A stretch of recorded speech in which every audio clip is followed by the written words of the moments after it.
नमस्कार, बहुत बहुत स्वागत है आप सबका। मैं हूं पुनीत पाठक, आप देख रहे हैं मेरा मध्य प्रदेश। ये थी प्रदेश के दिन भर की बड़ी खबरें। इन खबरों को विस्तार से देखते हैं। सबसे पहले चुनाव से जुड़ी तमाम बातें। बीजेपी ने मध्य प्रदेश के 3 कैंडिडेट के साथ साथ कुल 11 लोगों की एक नई सूची जारी की है। लोकसभा उम्मीदवार के तौर पर 3 सीटों पर नाम तय हो चुके हैं। बीजेपी ने बालाघाट, खरगोन और राजगढ़ लोकसभा सीट से अपने प्रत्याशी घोषित कर दिए। फिलहाल भोपाल, इंदौर, विदिशा, ग्वालियर समेत कुल 11 सीटों पर अब भी प्रत्याशियों का ऐलान बचा है। माना जा रहा है कि बीजेपी इसको लेकर कांग्रेस की रणनीति का अध्ययन अभी कर रही है। 18 सीटों पर पार्टी अपने प्रत्याशी उतार चुकी है। 11 सीटों पर अभी भी प्रत्याशी बचे हैं। जिन नामों का आज ऐलान हुआ उसमें राजगढ़ सीट रही। राजगढ़ लोकसभा सीट पर पार्टी ने मौजूदा सांसद रोडमल नागर पर ही विश्वास किया है। रोडमल नागर को फिर से टिकट दिया है पार्टी ने। इसके अलावा बालाघाट लोकसभा सीट से ढाल सिंह बिसेन को टिकट दिया है। यहां से सिटिंग सांसद हैं बोध सिंह भगत, जिनका टिकट काटा गया। ढाल सिंह बिसेन बालाघाट की बरघाट सीट से 4 बार के विधायक रहे हैं। शिवराज सरकार के मंत्री रहे हैं, साथ ही साथ वित्त विकास निगम के अध्यक्ष पद पर भी रहे। बालाघाट सीट से गौरीशंकर बिसेन की बेटी मौसम बिसेन दावेदार थीं, लेकिन पार्टी ने ढाल सिंह बिसेन पर ही भरोसा जताया। इधर खरगोन बड़वानी लोकसभा सीट पर बीजेपी ने गजेंद्र सिंह पटेल को प्रत्याशी बनाया। बीजेपी ने इस सीट से मौजूदा सांसद सुभाष पटेल का टिकट काट दिया है। गजेंद्र सिंह पटेल को उम्मीदवार बनाए जाने पर उनके समर्थकों में खुशी की लहर है। गजेंद्र सिंह पटेल भाजपा अनुसूचित जनजाति प्रकोष्ठ के प्रदेश अध्यक्ष हैं।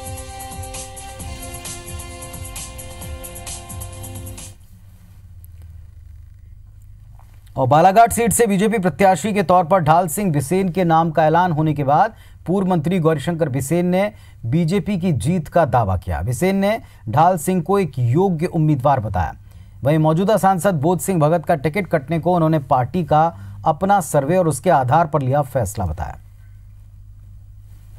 भारतीय जनता पार्टी को विजय से मिले, भाजपा का परचम लहराए, यहाँ से डॉक्टर ढाल सिंह बिसेन जीत करके जाए और राष्ट्र का गौरव और राष्ट्र के निर्माण में, नवनिर्माण में माननीय नरेंद्र मोदी जी को एक और बालाघाट संसदीय क्षेत्र से, सिवनी संसदीय क्षेत्र से मिले।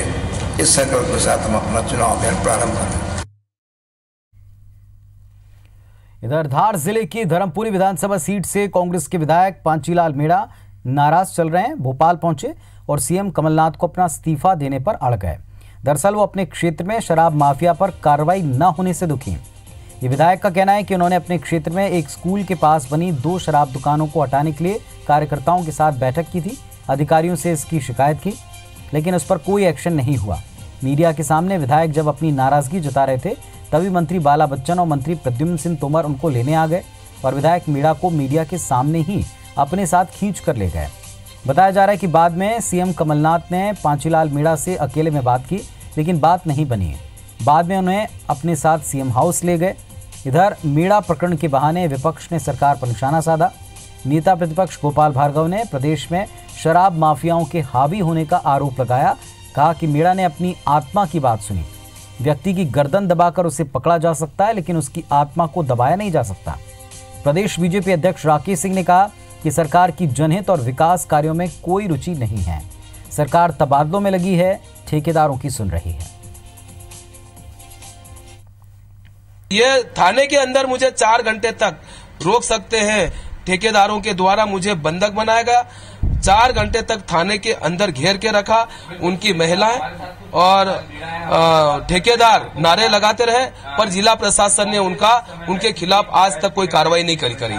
मैं मान के चलता हूं कि तात्कालिक रूप से उसे रोका जा सकता है, उसकी गर्दन दबा के, गर्दन पकड़ के उसके लिए खींचा जा सकता है, लेकिन आत्मा को नहीं खींचा जा सकता, मन को नहीं खींचा जा सकता, सिद्धांत को नहीं खींचा जा सकता। इससे बड़ा प्रमाण क्या होगा कि उनके अपने विधायक ही इस्तीफा दें और ये कहें कि उनकी सुनवाई नहीं है और ये सरकार ठेकेदारों की सुन रही है, व्यापारी व्यवसायियों की सुन रही है। इससे बड़ी बात क्या होगी। मंदसौर के सुवासरा विधानसभा के कांग्रेसी विधायक हरदीप सिंह ने बीजेपी में शामिल होने की अटकलों पर विराम लगा दिया। हरदीप सिंह ने प्रेस कॉन्फ्रेंस कर बीजेपी में जाने की अटकलों को सिर्फ अफवाह करार दिया। हालांकि हरदीप सिंह के चेहरे पर दबाव साफ तौर पर झलक रहा था। बताया जा रहा है कि पिछले दिनों सुवासरा विधानसभा में होली मिलन समारोह के दौरान कांग्रेस विधायक हरदीप सिंह ने अपने समर्थकों के बीच अपनी ही सरकार की आलोचना करते हुए खुद की सुनवाई नहीं होने की बात कही थी। हरदीप सिंह की पूर्व सीएम शिवराज सिंह चौहान के साथ फोटो भी सोशल मीडिया पर जमकर वायरल हो गई। हरदीप सिंह ने कहा कि वे कांग्रेस के थे, कांग्रेस में ही रहेंगे। मंदसौर लोकसभा सीट से एक बार फिर कांग्रेस ने मीनाक्षी नटराजन को मैदान में उतारा है।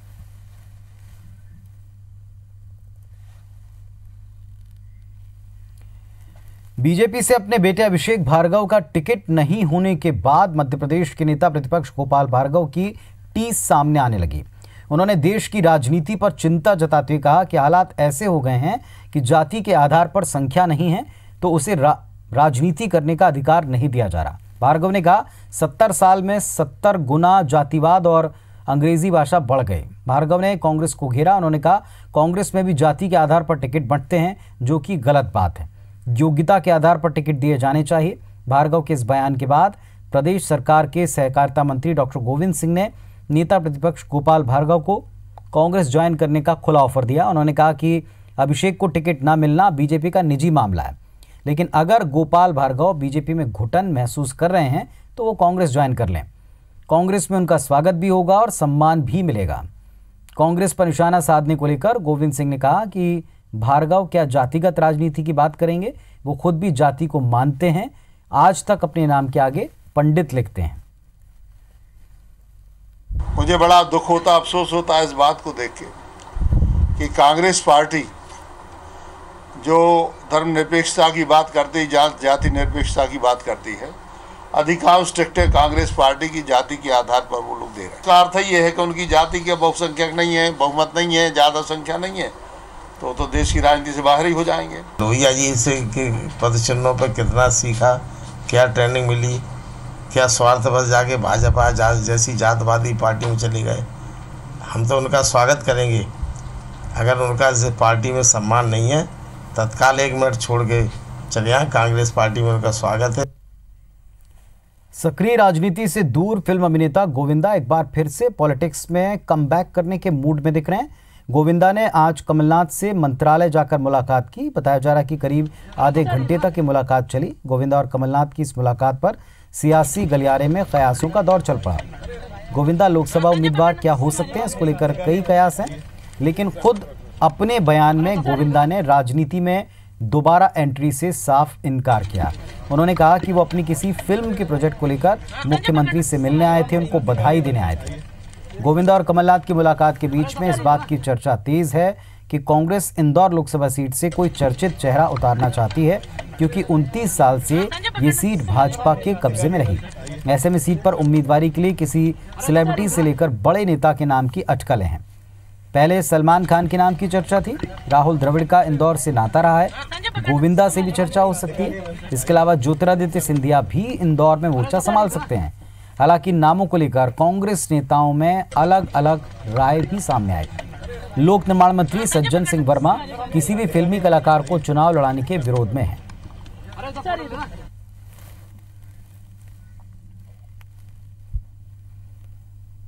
मेरे पर्सनल काम के लिए आया था। मैं रेकी कर रहा हूँ नेक्स्ट फिल्म के लिए, और साथ साथ मैंने सोचा कि मुबारकबाद दी थी। मैं जिस वक्त से पॉलिटिक्स से निकला हूँ कभी डिस्कस ही नहीं किया। मैं पर्सनल काम से आया हूँ। तो ये कोशिश की जा रही है कि ऐसा उम्मीदवार आए जो निश्चित तौर पर उसका नाम घोषित होते से ही ये लगे कि कांग्रेस इंदौर में जीत गई है। इसके लिए मुख्यमंत्री जी प्रयासरत हैं और कोशिश कर रहे हैं कि ऐसा नाम दें जो इंदौर की जनता को इंदौर के हित में हो, इंदौर की तरक्की में सहायक सिद्ध हो। सचिन तेंदुलकर, रेखा अभिनेत्री, इन लोगों को राज्यसभा में भेजने से कांग्रेस को कभी भी फायदा नहीं हुआ, उल्टे नुकसान हुआ है। उनको लाएंगे तो एक राजनीति की हत्या होगी जो अपने 25-30 साल से राजनीति में है। भोपाल में आयोजित आदिवासी विकास परिषद की बैठक में मुख्यमंत्री कमलनाथ ने बीजेपी और पीएम मोदी पर जमकर निशाना साधा। उन्होंने कहा कि पहले शिवराज मामा को रवाना किया, अब चौकीदार को रवाना करना है। कमलनाथ ने लोकसभा चुनाव में कांग्रेस के लिए वोट करने की अपील करते हुए कहा कि कांग्रेस ने हमेशा आदिवासियों का साथ दिया है, लेकिन बीजेपी सरकार में आदिवासियों के हक में कटौती की गई। उन्होंने आदिवासी विकास परिषद की मांग पर कहा कि अभी आचार संहिता लगी है, चुनाव के बाद वो समाज के लोगों के साथ बैठकर मांगों पर विचार करेंगे। मध्य प्रदेश का के आदिवासियों को लेके एक मामा को किया है रवाना, और आप चौकीदार को करना है रवाना। आप चौकीदार की बारी है तो मुझे पूरा विश्वास है कि इस चुनाव में, लोकसभा चुनाव में, आज हमें देश को उसी पटरी पर वापस लाना है। दिग्विजय सिंह को राजनीति का चाणक्य कहा जाता है। अपनी इसी छवि के अनुरूप वो चुनावी तैयारी में जुटे हुए हैं। दिग्विजय सिंह उन कार्यकर्ताओं को तवज्जो और मान सम्मान दे रहे हैं जो जमीनी स्तर पर काम करेंगे। दिग्विजय के कार्यक्रमों में नेताओं से ज्यादा कार्यकर्ताओं को तरजीह दी जा रही है। जो कार्यकर्ता कभी नेताओं को माला पहनाने के लिए लाइन में लगे रहते थे, उन्हें दिग्विजय सिंह के कार्यक्रम में मंच से भाषण देने का मौका मिल रहा है। सियासत के खिलाड़ी दिग्विजय सिंह अच्छी तरह जानते हैं कि जमीन पर चुनाव कार्यकर्ता ही लड़ता और जिताता है। कार्यकर्ता अपने अपने इलाके में डट गए तो सीट निकालना आसान रहेगा। दिग्विजय सिंह खुद मंच से ये बात कह भी चुके हैं। तवज्जो मिलने से कार्यकर्ताओं में काफी जोश है। हार जीत आपकी है, जीतेंगे तो सेहरा आपका होगा, अगर नहीं जीतेंगे तो कहीं ना कहीं कमी मेरे लिए रही होगी। ये एक ऐतिहासिक निर्णय है आदरणीय राहुल गांधी जी का, जो भोपाल शहर से प्रत्याशी के तौर पे आदरणीय कार्यकर्ताओं की शान, आन बान और जान आदरणीय दिग्विजय सिंह जी को लड़ाया है। जिस तरीके से मैं देख रहा हूँ, जब से राजा साहब भोपाल में हैं और राजा साहब के जो कार्यक्रम हो रहे हैं, उन कार्यक्रमों देख के कार्यकर्ताओं का जोश, कार्यकर्ताओं में उमंग, और निश्चित तौर पे भोपाल लोकसभा ये कार्यकर्ताओं के दम पे ही हम राजा साहब को हम जिता के लाएंगे। लोकसभा अध्यक्ष और इंदौर सांसद सुमित्रा महाजन की उम्मीदवारी पर खड़े सवाल के साथ ही इंदौर में प्रेशर पॉलिटिक्स भी शुरू हो गई है। एक तरफ जहां सुमित्रा महाजन की सक्रियता बराबर है और बरकरार दिखती है, तो वहीं उनके समर्थक भी लगातार संगठन पर ताई को ही टिकट दिए जाने को लेकर दबाव बना रहे हैं। हाल ही में भाजपा के पूर्व विधायक और समर्थकों ने संभागीय संगठन मंत्री से मुलाकात कर सुमित्रा महाजन को चुनाव लड़ाने की बात कही है। इसके अलावा इस तरह के संकेत भी दिए हैं कि किसी दूसरे उम्मीदवार को टिकट मिलता है तो उनका समर्थन नहीं मिल पाएगा। सुमित्रा महाजन की सक्रियता में कोई कमी नहीं आई है। फिलहाल हर वार्ड में वो कार्यकर्ताओं की बैठक ले रही हैं। हालांकि वो अपने नाम पर लग रही अटकलों को लेकर बोलने से बच रही हैं। सुमित्रा महाजन के सामने सबसे बड़ा रोड़ा 75 पार उम्र का फॉर्मूला है, जिसकी वजह से उनका टिकट कटने की आशंका है। हाईकमान तक ये संदेश देने की कोशिश है कि वो सक्रिय हैं। कोर कमेटी के सदस्यों के मुताबिक विदिशा और इंदौर ऐसी सीटें हैं जहां सुमित्रा महाजन और सुषमा स्वराज का इतना बड़ा कद है कि किसी और नाम को भेजा ही नहीं गया। अंतिम फैसला अब हाईकमान पर छोड़ा गया है। वार्ड 55 की बैठक थी। क्षेत्र क्रमांक 3 के 5 वार्डों की अभी एक के बाद एक बैठक है। राजनीति है, इसमें नाम तो चलते रहते हैं। तो अखिल भारतीय इलेक्शन कमेटी वो निर्णय करेगी, और जो निर्णय करेगी वो हर आदमी स्वीकार करता है। लोकसभा चुनाव से पहले अब मध्य प्रदेश में किसानों की कर्ज माफी पर पॉलिटिक्स शुरू हो गई है। बीजेपी के किसान मोर्चा के ग्वालियर चंबल संभाग को अपनी पॉलिटिक्स का सबसे बड़ा केंद्र बना लिया है। ग्वालियर चंबल के किसानों के घर पर दस्तक देगा, साथ ही किसानों की कर्ज माफी की हकीकत की पड़ताल करेगा। तो वहीं कांग्रेस किसानों की कर्ज माफी के मामले में फ्रंट फुट पर है। वो कह रही है कि किसानों की कर्ज माफ़ी हुई है, इसके दस्तावेज वो बीजेपी को सौंप चुके हैं, लेकिन बीजेपी कार्यकाल में किसानों को बिना कर्ज लिए कर्जदार बनाया गया। ऐसे में वो उन लोगों को सलाखों के पीछे पहुंचा रही है।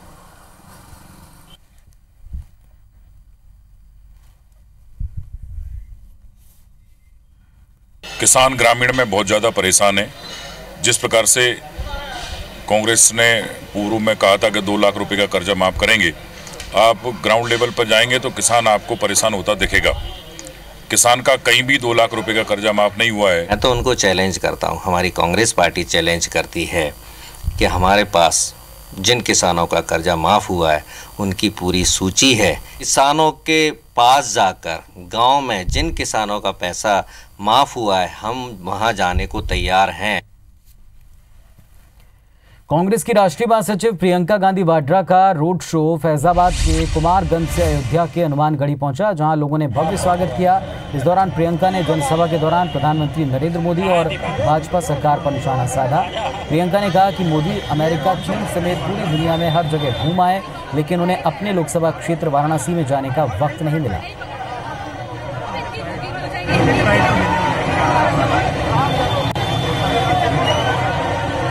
तो तो प्रियंका गांधी वाड्रा इस समय सक्रिय हैं अपने भाई और पार्टी के पक्ष में प्रचार करने के लिए। वो जगह जगह सभाएं लेती हैं और साथ में रास्ते में जहां स्वागत कार्यक्रम होता है वहां भी कार्यकर्ताओं में जोश फूंकने का काम करती हैं। अयोध्या में प्रियंका वाड्रा का रोड शो, उसके दौरान उन्होंने कहा कि सारी दुनिया में अपनी धाक और छवि बताने वाले प्रधानमंत्री खुद अपने लोकसभा क्षेत्र में जाने का वक्त नहीं निकाल पाए, यानी निशाने पर प्रधानमंत्री मोदी ही रहे।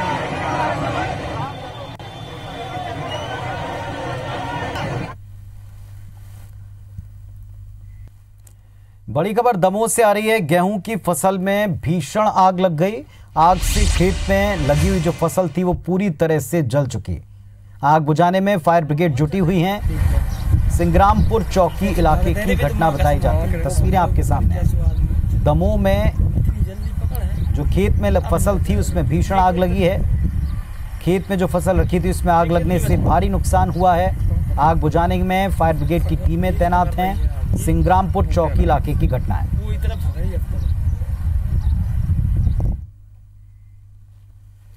उज्जैन के उन्हेल पेट्रोल पंप पर एक सप्ताह पहले हुए 38,000 रुपए की लूट के मामले में पुलिस ने खुलासा करते हुए 3 आरोपियों को हिरासत में लिया है। पुलिस ने आरोपियों से लूट का पैसा भी जब्त कर लिया है। घटना के मुख्य आरोपी पंप के चौकीदार निकला है। आरोपी पहले फरियादी बना था, जिसके बाद पुलिस पूछताछ में चौकीदार ही चोर निकला। पंप के गार्ड ने अपने जीजा के साथ मिलकर वारदात को अंजाम दिया था। उन्हेल में एक सप्ताह पहले एक बायोफ्यूल पंप पर लूट की वारदात हुई। वारदात पंप पर लगे सीसीटीवी कैमरों में कैप्चर हुई। आरोपी मुंह पर कपड़ा बांधे इसमें दिखा। आरोपियों ने सीसीटीवी कैमरे तोड़ने के बाद लूट की वारदात को अंजाम दिया था। मामले की शिकायत पंप के गार्ड मुकेश ने की थी। उन्हेल पुलिस ने जब संदेह के चलते पंप के चौकीदार से पूछताछ की तो वारदात करवाना उसने स्वीकार की। गार्ड मुकेश ने अपने जीजा सीताराम और अपने दोस्त राम सिंह के साथ मिलकर ये सारी प्लानिंग की।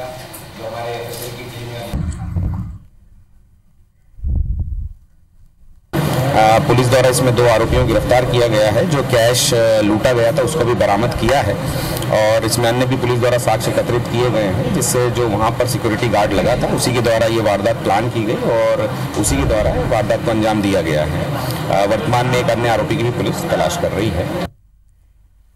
मुरैना के महावीरपुरा में रहने वाले निक्की जैन ने फांसी लगाकर आत्महत्या कर ली। निक्की की लाश के पास मिले सुसाइड नोट के अनुसार उसकी पत्नी का किसी दूसरे आदमी से संबंध है, जिसके चलते वो मायके से वापस आना नहीं चाहती।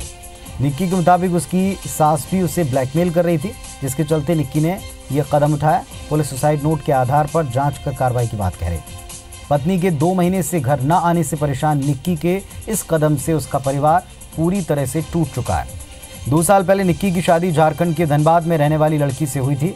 शादी के बाद सब ठीक चल रहा था, लेकिन इस बार जैसे ही निक्की की पत्नी घर गई तो वहां से वापस नहीं लौटी। बालाघाट के किरनापुर थाना परिसर में एक व्यक्ति की फांसी पर झूलती हुई लाश मिली है। व्यक्ति की लाश मिलने से पुलिस और स्थानीय लोगों में हड़कंप मच गया। इस घटना से पुलिस सुरक्षा व्यवस्था पर बड़े सवाल उठ रहे हैं। पुलिस के मुताबिक मृतक शिवदास का उसकी पत्नी और बच्चों से मारपीट और विवाद था। इलाज के लिए अस्पताल भेजा था। मृतक शिवदास किरनापुर मुख्यालय में अपने रिश्तेदार के यहाँ रुके थे, जहां से रात के वक्त गायब हो गए। सुबह थाना परिसर के मंदिर के पास पेड़ पर फांसी पर लटकी लाश मिली।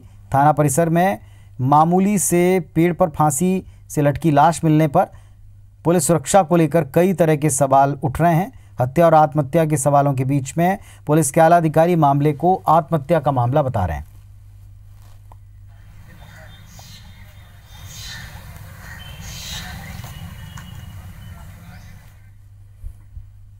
थाना के आवासीय परिसर में गिलास पीपल के पेड़ से मंदिर के बाजू में लटकी पाई गई, तो जिसको विधिवत रूप से पंचनामा कर वीडियोग्राफी कराई गई है और पोस्टमार्टम के लिए भेजा गया। मध्य प्रदेश हाईकोर्ट की ग्वालियर खंडपीठ ने डीआरडीई के 200 मीटर के दायरे में बने शासकीय और निजी भवनों को लेकर दायर जनहित याचिका पर अंतिम फैसला सुनाया। कोर्ट ने आदेश दिया कि 2005 के बाद 200 मीटर के दायरे में जितने भी अवैध और वैध शासकीय और निजी भवन बने हैं उन्हें तोड़ा जाए। यानी कोर्ट ने कहा कि नगर निगम तोड़ने का एक प्लान बनाए, उसके मुताबिक अपनी कार्रवाई शुरू करे। इस आदेश के बाद हड़कंप मच गया, क्योंकि नगर निगम को अपने मुख्यालय समेत अन्य भवनों को गिराना होगा। राजेश भदौरिया ने साल 2015 में डीआरडीई के 200 मीटर के दायरे में हुए अवैध निर्माण को लेकर जनहित याचिका दायर की थी।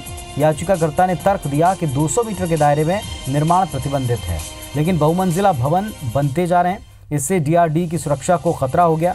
हाईकोर्ट इस मामले में सख्त हो गया और साल 2015 में आदेश दिया कि कोई नया निर्माण न हो। याचिका 5 साल से लंबित थी। इसके बाद हाईकोर्ट ने अंतिम फैसला सुनाया।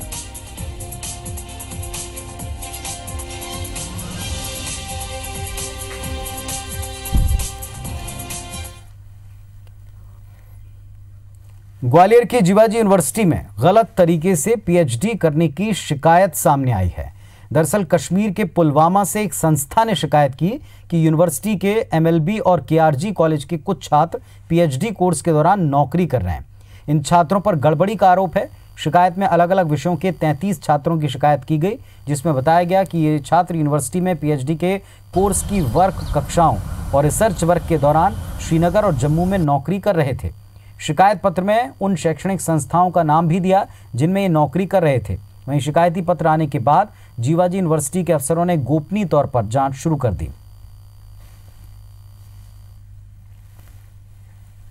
इस बुलेटिन में फिलहाल इतना ही। खबरों और अपडेट्स के लिए आप जुड़े रहिए IABS 24 के साथ।